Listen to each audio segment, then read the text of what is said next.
Morning. Ross Cooper here. Hope you're well. Just thinking of another book that I wrote on my work in Zimbabwe, and this was kind of like prior to 1995. And I engaged in a number of jobs as a student, and these certainly helped pay for my UZ fees at the University of Zimbabwe, also my rent fees. So I worked at Chicken Inn as a penciler and a cashier, and later as a chef.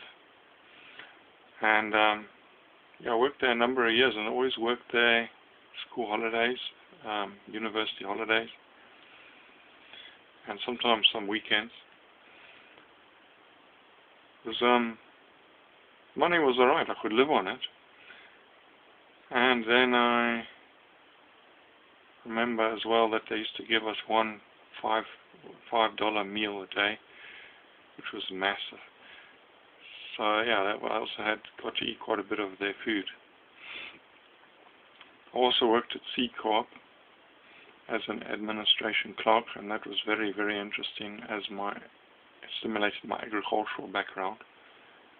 And I went around to all their companies and their seed processing plants and their farms, and learned a lot about how seeds are evaluated scientifically in their laboratories, then processed with various chemicals and by weight and mass, and then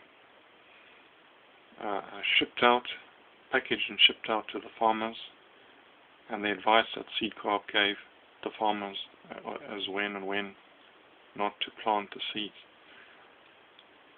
The growth rates and the percentage of soil usage and nutrient utilization was also studied on the Seed Co-op farms, which was fascinating. Also worked in various science teaching posts, and ended up as a A-level biology teacher as well, and started at Allen Wilson High School. I went to Eaglesvale Secondary School, then from there to Ilse College.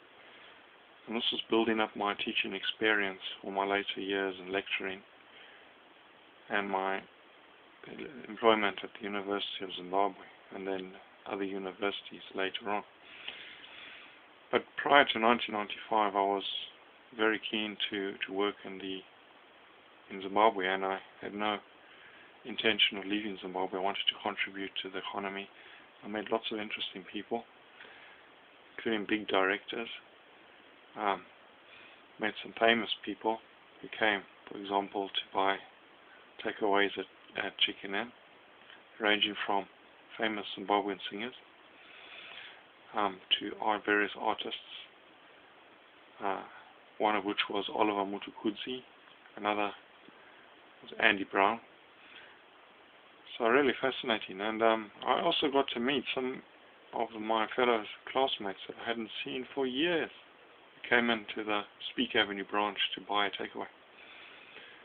So yeah, it was a nice time, but it was also a very regimental time, as some of the managers had a army regimental style of management, and that had its challenges as well.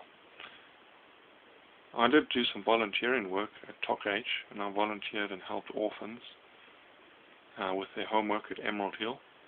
We also went on excursions with the orphans to Lake Macawayne, the Lion and Cheetah Park, and the Botanical Gardens in Harare. So I really enjoyed that. And I was recently rewarded with a great reference from TOC-H in Harare. So my reflection of my life in Zimbabwe was very positive in terms of work prior to 1995, and